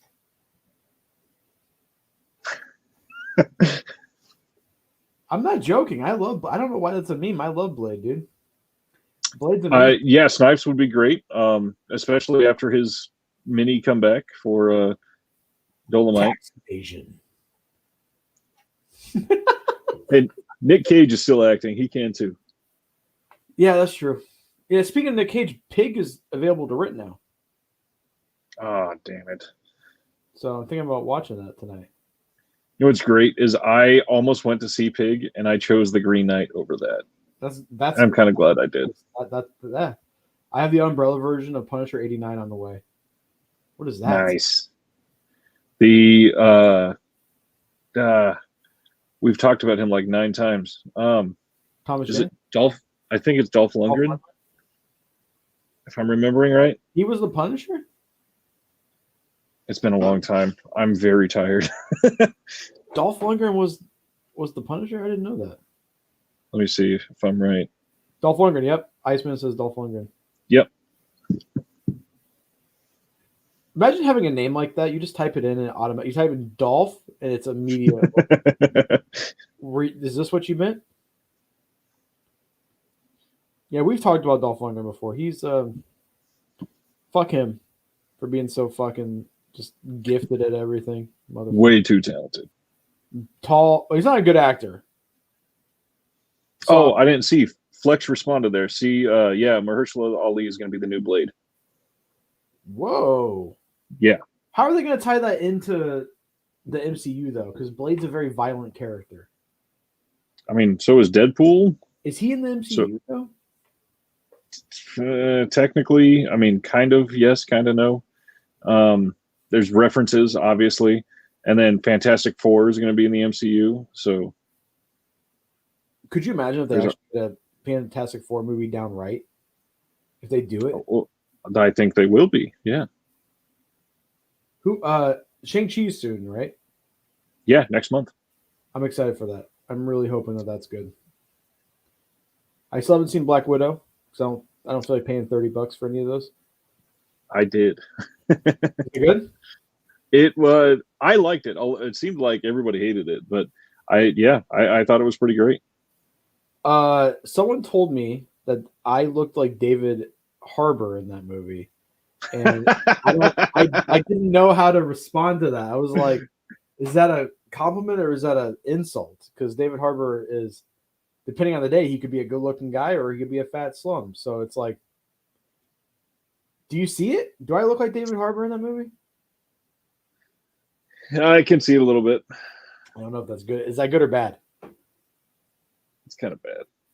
God damn it. Wow, thank you. At least I'm honest. At least you know you can trust me. I'm going to punch whoever told me that. I forgot who told me that. I'm going to I know that they were foreign. I think the big thing they were foreign. I think the big thing is the facial hair. Yeah. No. I was like, man, David Harbour and Hellboy? Yeah. Thank you. That's really nice of you. Thank you. But no, he's like, yeah. I think it was Pedro, our new Guatemalan delivery driver. He was like, I saw the Black Widow, and you look like a David Harbour. And I was like, what? He's like, yeah. And I'm like, okay. It's a very, I'm like, is that good or bad? And he's like, oh, I don't know. I'm like, okay. God, I'm going to, next time he works, I think it's tomorrow, I'm going to punch him. I'm going to go, fuck you, Pedro, and just boom. He's going to go, ow, what was that for? The internet told me to. The Mobius movie is going to bring Blade into it. No way. That looks awful. I'm stoked on the next round. Jared Leto is a good director. Jared Leto is a good actor, but he is in a lot of just dog shit movies. Well, and it's really hard to act when you're that far up your own ass. That's true. But have you heard 30 Seconds to Mars, though? Yes. Yes, I have. From yesterday. Blade's going to be in the new Spider-Man. Are you guys just making shit up? You guys are like, yeah, Mobius, Blade's going to be in it. Now he's going to be in the new Spider-Man. What the fuck are you talking about? I'm stoked for the new Doctor Strange, the Madness movie. I'm so done with Marvel movies, dude. Captain Marvel was like the breaking point for me. I was like, I thought that was one of the better ones. I thought that was a dog shit movie. What was wrong with it? I just did not like it. I did not like the pacing. I don't like.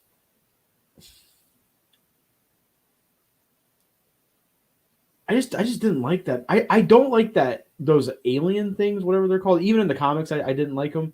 I think it was called Secret Wars or something like that. Was one of the storylines that I read. I didn't like when those aliens popped up, so I just don't like that plot line. So that's just not good with me. I think what's her name?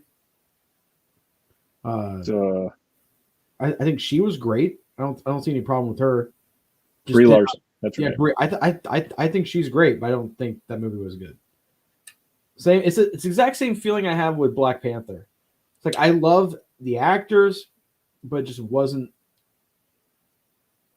paced well. And that's where I would have to disagree completely. I think Black Panther is the best actual movie from the entire MCU. I think Captain America Winter Soldier is the best out of all of them. I think that one's just paced very well. But they all bleed together at this point. That I'm just like, besides the like weird ones, like Iron Man 2's bad, Thor 2 isn't very good. You know Thor what I 2 mean? is awful. Thor 2 is probably the worst. Thor 2 is probably the worst. I would agree with that. But then everything else just is kind of like, I don't know. I'm so done. So done. Ice, did you like Free Fire? He brought that one up. Have you seen Free Fire, Flip? What's that? It is a kind of like a, when you say gangster movie, it's got a connotation. It's not a gangster movie. It's like a crime movie, but it's literally just like there's a meeting and it turns into an hour-long shootout in a warehouse. And it is crazy that they released a movie that's an hour-long shootout. Dude, it's got my favorite cannibal in it, Armie Hammer. Armie Hammer, yeah. This actually looks awesome. What the fuck? It's pretty good. It's an hour-long shootout? Basically, yeah. And it's got Charlton Copley. I can't say that name. Yeah, he's great, dude. Fuck, this movie. Yep, Cillian Murphy's in it as well. It's on Netflix. It only made $3.8 million at the box office. What the fuck? Oh yeah, but it's a very cheap movie too. It's literally like 12 actors in one room. I'm gonna watch this. This sounds awesome. And it was brought to United States by A24. Yep. Oh, I watched again Gunpowder Milkshake. I like it even. I wasn't hot on it, but I didn't like it even less. You know what I mean? It's just you could tell that they were trying to do there's so many influences, but the main ones I would say are Kill Bill and John Wick, and it just does not work for me. It's just it's like an average action movie. It's you could tell Netflix produced it, you know? Sadly, yeah. And Extraction doesn't look like that because I think it's just set in like it's got like a very brown tone to it. But like most of the Netflix movies are like kind of colorful. Primal. He has been pushing Primal on me for probably a year now. What is Primal? It's like a cartoon. I don't know. But the director's other movie, Big Bad Wolves, is great. From Free Fire, Ben Wheatley. Big Bad Wolves. I don't recognize that name. Ben Wheatley sounds. He did High Rise in 2015 with Tom Hiddleston. All right, since you're a fan, fuck, kill, marry. Are you ready? Okay. Captain America, Thor, and Iron Man. I mean, the obvious answer here is you're going to have to marry Iron Man because he's fucking rich. That's the obvious answer. Yes. It just boils down to who you think's hotter. And I was about to say that usually that is the next question is who is easier to fuck or who do you want to fuck? But on this one, I think it's primarily because he's easier to kill. You would kill Captain America and end up fucking Thor. I just think Chris Hemsworth is so hot. Well, and that's true too. So it worked out. But for this one, like if I had to say that I was going to kill Thor, it would be so difficult. He's so jacked, it's unfair. I need to talk to you about Gunpowder. Well, we can talk on the phone after the stream, so I want to hear what you have to say about it. You should watch Gunpowder because it's not like a terrible movie. It just lets you down. You know what I mean? It's just the main character has no charisma at all.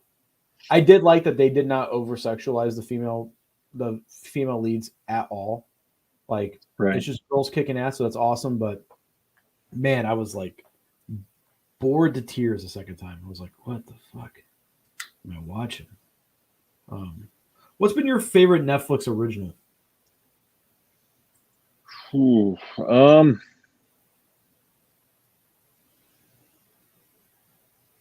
don't know if it's recency bias, but it also could be because I'm a horror person. but I think they did a really good job with that Fear Street trilogy just recently. I think it fit the R.L. Stine tone really well. I think it was funny enough when it needed to be funny, and it was surprisingly like a good slasher in a lot of good scenes. Decent, really good soundtracks, decent gore. They didn't shy away from anything. The characters, like, they cussed, which in a lot of movies like that is rare because they try to get it down to a PG-13, but it was very realistic. Obviously in the sense of communication, not in realistic in the fact that the town was cursed by a witch. But yeah, probably that. I also really enjoyed, technically it wasn't supposed to be a Netflix original, but I loved The Mitchells versus the Machines, the animated movie. That movie was, I forgot that came out this year. That movie fucking rules. That movie's amazing.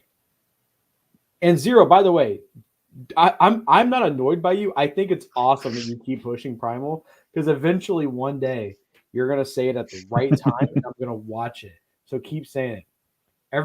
Enjoyed Forgotten on Netflix. Depressing though. I haven't seen that. Netflix has a problem where everything's turning into like daytime TV quality. Yep. It sucks. Me and my wife were talking. I go, eventually there's going to be a bubble, and a lot of these studios, or a lot of these streaming services, are going to go away. And I was like, I would not be surprised if Netflix goes away. And my wife was like, no, everyone has Netflix. I go, yeah, everyone used Blockbuster right now. Yeah, right now everyone has Netflix, but I think Disney Plus will be the one that stays just because it's fucking Disney. I could see HBO Max leaving.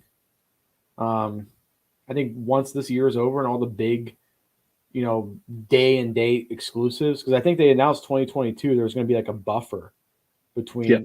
So once that's over, I'm probably going to cancel my HBO subscription. It's like I don't once Dune's out, I'm pretty done. You know what I mean? But I could see Netflix not being around because they're in massive debt. They haven't made a profit, and they keep going more in debt to produce these shows. And almost like all of them are fine. Like they're just fine. Like I don't know how to explain. Like they're just. I've liked a lot of their shows. Their movies, I've not been a big fan of. Even their shows, like, and then they cancel the good ones. Like I liked fucking Sabrina, like, and that's canceled. Yep. Giri Haji, and then also they don't promote anything outside of that stuff that's already been like pumped up. Like I think Giri Haji is a very good show. No one's heard of it. It's amazing. The Night Comes for Us is an incredible movie, super gory, that they didn't promote. What's that new one that just came out? The Israeli show, Hit and Run. Hit and Run, I found out about through a review, and I was like, "What the fuck is that?" And I looked, and it's been out for like a week now. It hasn't been promoted to me at all. They just have so much crap that they're just churning out. I think the best thing they do is they make really good documentaries. Like that, and they have done great work for stand-up comedy. Yes, the stand-up and the documentaries are amazing. But everything else has just been like even Extraction. As much as I liked Extraction, it was just missing something. Like there's something missing, and was that Netflix or was that Prime? Netflix exclusive, yeah. It's wow. the Russo brothers wrote it, and then it was a new director. He did a great job. The director is great. He was like a stunt choreographer on the stuff for the Russo brothers. It's a good movie, but there's just something missing. This has me a little worried about Gareth Evans' next movie, Havoc, because it's a Netflix exclusive. Gareth signed like a multi-film deal with them, and it's got Tom Hardy, it's got Forrest Whitaker. I think Tom Hardy is the star, and it's like, are you really going to be able to get that level of violence and action out of a star like Tom Hardy? Like, is he going to be able to perform the stuff that or you're going to have to like dumb it down a little bit? So, yeah, it just sucks. But hey, I want my favorite directors and actors to get the bag, and if that's the only way to get the bag, then I guess get the bag. You know, if the only way to have Havoc funded is through Netflix, then that's fine with me, I guess. So be it. Yep. I didn't realize that Malice in the Palace doc came out already. I thought that was a couple weeks away. What is Malice in the Palace? It is the Pacers fight that happened in the Palace in Indiana back in 2003, I think it was. Flex probably knows better than me if he just watched it today. I think it was 2003-ish.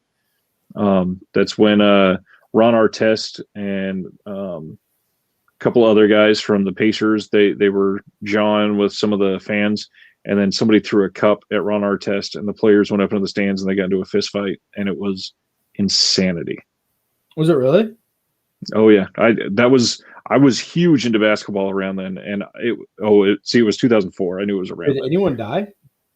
No, nothing like that. But it was the biggest fan and player fight up to that point in basketball, I believe, and it was the biggest eruption like that for any major sport in decades. Damn, I'm kind of sad that I missed it. That was a big deal. It was. I was so glad I saw it live. That was yeah. I'm glad I saw the Capitol insurrection live. That was pretty sick. That was a hard day of work, especially being a federal employee. I was at work with my dad, and my dad was on the phone with my mom, I think, and he couldn't see the TV, and I was like, what? I was like, Dad, and he comes over and he goes, what are they doing? And I go, I think they're storming the Capitol. And he goes, what a bunch of fucking losers. You should watch it if you don't know the story. I have never heard about it, dude. The Palace in Auburn Hills. I was there. I saw Skrillex there. New Year's Eve in 2011, I think. 2011. It was a good time. I ate pizza there. Got really drunk. And I don't drink, so I had one drink and I was absolutely fucked up. Yeah. Were you ever into Skrillex? I was more into Skrillex's old hardcore band, but From not First into to Last? Skrillex's. Yeah. From First to Last rocks, dude. That even their newer stuff's pretty good too. That's all right. And then Skrillex has like 3 good tracks, and then the rest sound like they're trying to sound like 3. those. Okay, what are the 3 good tracks? I honestly only remember the name of one, and that's because it says the name of the title like 800 times in the song, and that's Bangarang. And that's my kid loves that song. Bangarang. That's a good song. That's a banger. I've seen Skrillex probably like 6 times live. Jesus Christ. That's like 7 times too many. But they were all at like festivals, or he was like headlining. I get that. A show with other artists. And they've always been with friends from out of town, so like each one has a memory. Yeah. I had some friends from Canada fly out, and we saw him. I want to say probably 7 years ago in Chicago, and it was him, Deadmau5, Run the Jewels. That's different. Who else was there? Bad Bad Not Good. They were there. And I remember we were front row. Chance the Rapper had a live band with them, and we were front row. Yeah, it was a great show. But we were front row the whole night, and I was holding in my piss the entire time. And I was like, I gotta pee. And I looked behind me, and there's like, I'm not kidding, like 20,000 people. And I was like, I'm gonna be right back. And my friend's like, you're gonna just fucking piss in a bottle, just piss on the floor, just don't. He's like, just don't move. I'm like, don't worry, I'm gonna be back. So I go and I pee, and on my way to get back to my friends, but like as the countdown is happening, I made it before we get to the 5, 4, 3, 2, 1. I put my elbows out, and I was at the buffest I was ever in my life, and I just started running, and I was knocking women over, I was knocking dudes over, I was getting yelled at. I didn't give a fuck, but I made it to the front row again, and I was like, I fucking love you guys, and it was a great night. That was a good night. I've got lots of mosh pit stories. Dude, my wife didn't realize how violent mosh pits are. And like we like watch videos, and she's like, "You just do that?" It's like, "Yeah, yeah." She's like, "That's not good." I'm like, "Yeah, no, it's fun." Nobody said it was. Yeah, dude. Have you been hit in the face hard in the mosh pit? Oh yeah. Because I know you don't have this problem, being basically a midget. I'm 6'5". So in a mosh pit, I'm that guy in a prison yard where they say, I'm gonna go take out the biggest guy. So when I'm in any mosh pit, I get targeted by everybody because no matter what's happening, they can see me in their field of view. You motherfucker. It's true. You're the guy at a concert. I'm like, are you fucking serious? I can't even see the goddamn stage. I've had many times where I've heard people behind me bitching about my height, and I'll hear them, literally physically hear them, and just be like, oh, I have such a great view tonight. You're such a motherfucker. The hardest mosh pit is a concert I did not want to go to. It was Machine Gun Kelly. But I saw a girl get her jaw broken in a mosh pit there. He had like a live drummer. It was a terrible show. But man, his fans are just not savory people. Ryan seems like a cool, calm guy to participate in a mosh pit. Because I'm so big, I'm the one that was always helping people up. Dude, I'm a midget. You're such a fucker, Ryan. But let's go and wrap it up. This midget has to go bake Toll House cookies. That's AKA gotta use the bathroom. I got punched in the kidneys in a mosh pit once. I've been elbowed to the face, punched. I was at an outdoor festival in California one time, and there was two guys that were like really jacked, super buff, and they were literally catapulting people into the mosh pit from outside of the mosh pit.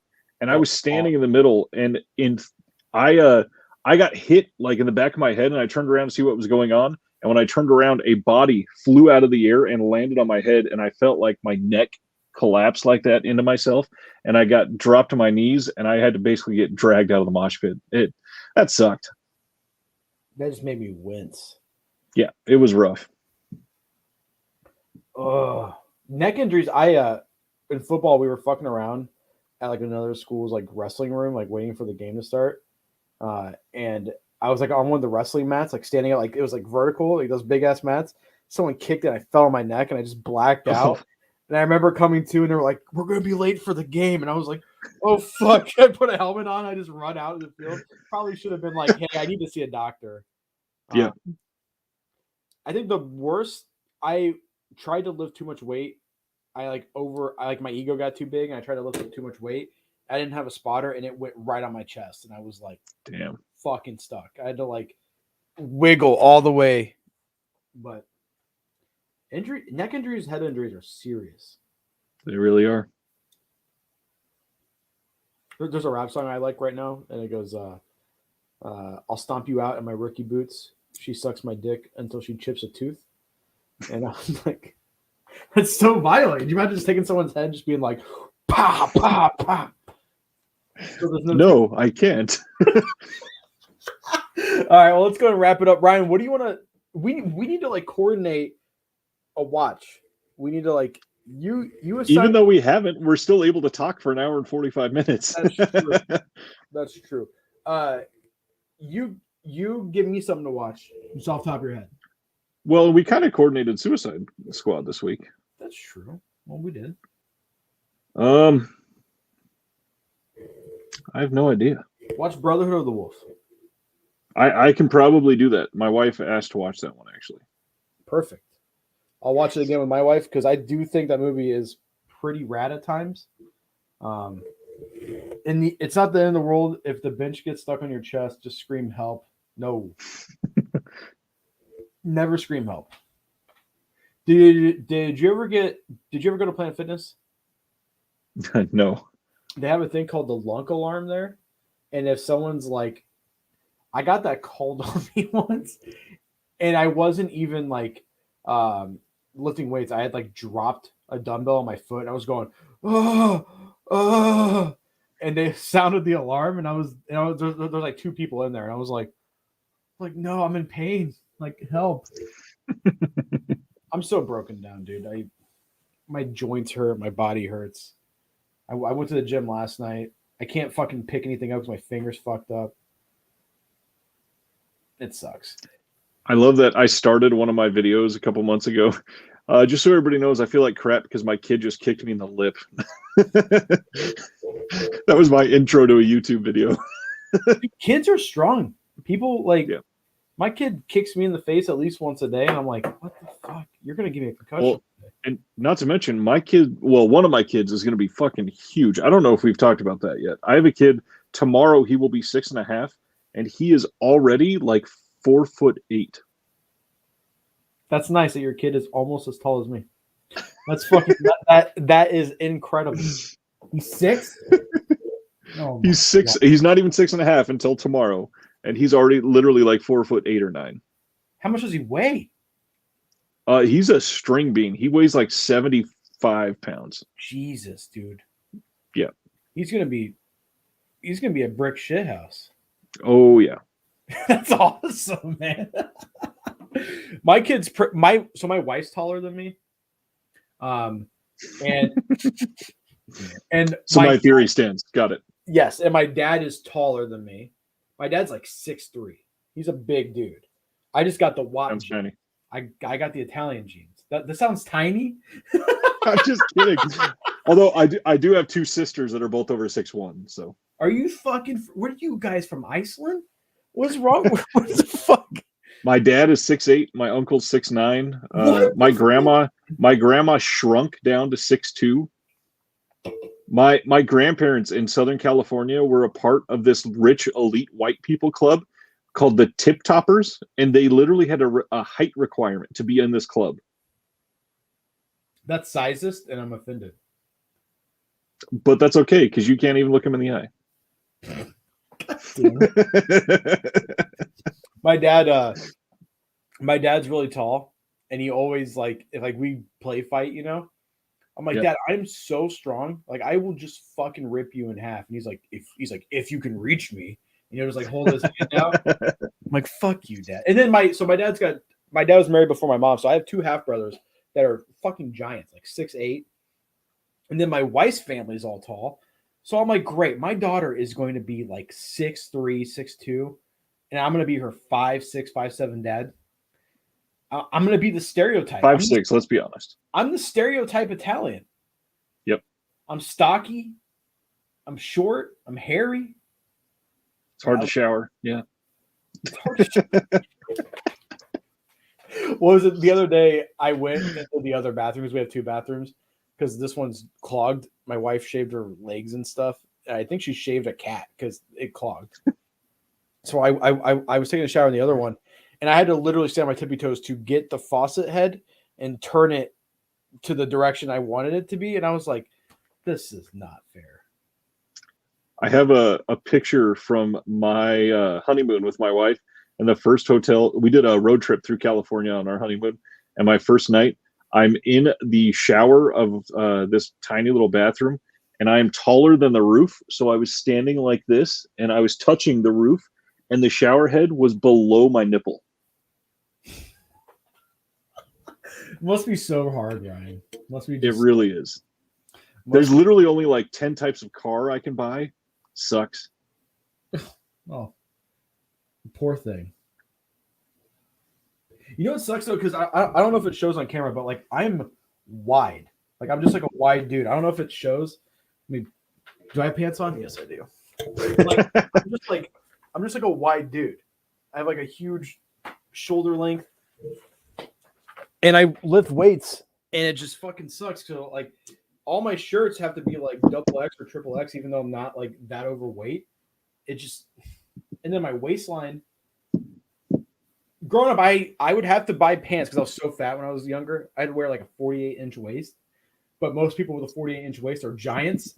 So I'd have to buy these pants and then go get them hemmed to where they would get them cut in half. Fucking legs. I have such tiny legs. It absolutely sucks. It's terrible, dude. I've never known that problem. That's good. That's good, you motherfucker. I had to buy new shoes every 4 months for like 3 years when I was growing up because my feet grew so quickly. Dude, I've been this tall since 5th grade. I shot up. Everyone thought I was going to be a giant, and I just stopped. I hit puberty in 4th grade. I've told the story. I told the story live on my channel one time. We had like 30 viewers, and I was like, I knew I hit puberty because my nipples got swollen. And people were like, what the fuck are you talking about? So I called my mom live, and I was like, hey, Mom, what happened in 4th grade? And she was like, your nipples got so big, I took you to the hospital. And it was just like, he hit puberty. So I had facial hair in 5th grade. I was this tall in 5th grade. They were like, this kid's gonna be fucking massive. And then it just stopped. Jeez. And I was like, I was so hyped. I was like, I'm gonna be 6'2". I'm gonna fucking play basketball. And then I was like, no, you're short. You're gonna be yeah, it sucks, dude. But hey, all awesome people besides Ryan are short. Al Pacino, Joe Pesci. Joe Pesci's like 4'11", and he's a badass. Pesci is tiny. He's a tiny man. You could probably eat him, like his body mass for dinner, easily. How am I funny? You know, like last week we were talking about. I made like a watch pile, and I was like, I'm gonna stick to this watch pile. Yep. I watched just same amount of movies, but almost nothing from the watch pile. And that was last week was my most watched movie week in like 3 months. Yeah, but you had a couple. I had 10 days off, which is awesome. But you know what's funny? I had 2.5 days in that hotel room. I watched one movie the entire time. Oh yeah, Lady Bird. Yep. You should have watched something a little bit more uplifting. Tom Cruise doing all those stunts. Yeah. See, short people run the world.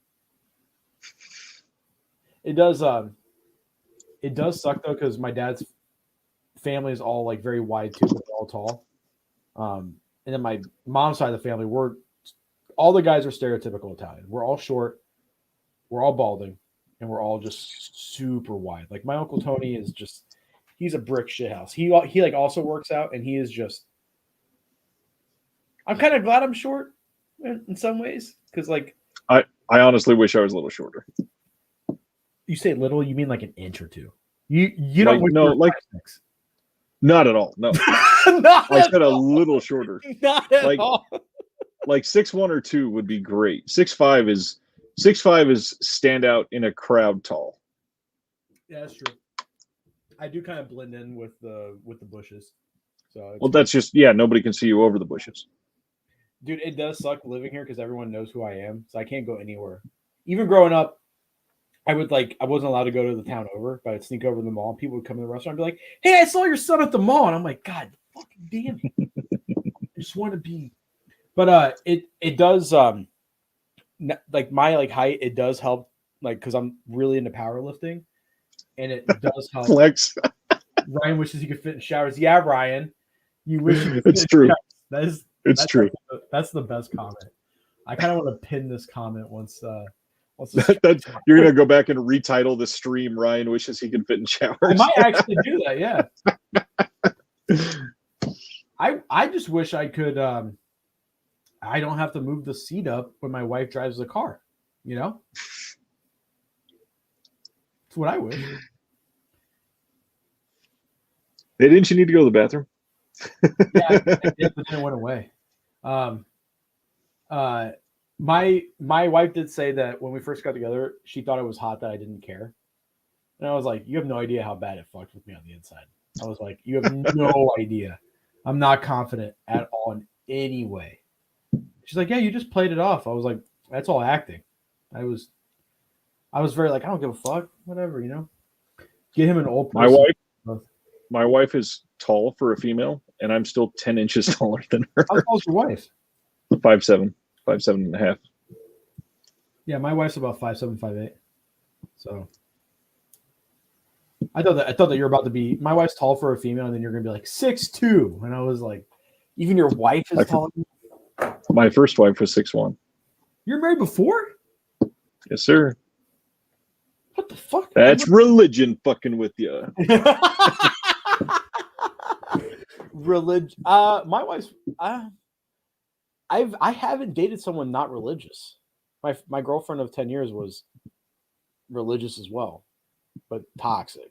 So my wife was religious when we got married, and now she is not.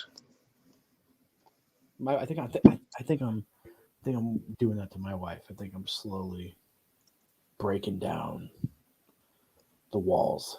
Well, that and probably the state of everything is helping to break that down a bit. Yeah.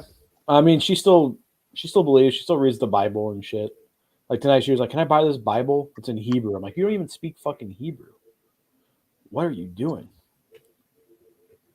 But she's into it. Whatever. How many shekels does it cost, lady? How many shekels? She's like, you have all these movies in different languages. I'm like, yeah, there's subtitles. You can get a Hebrews Bible if it's subtitled.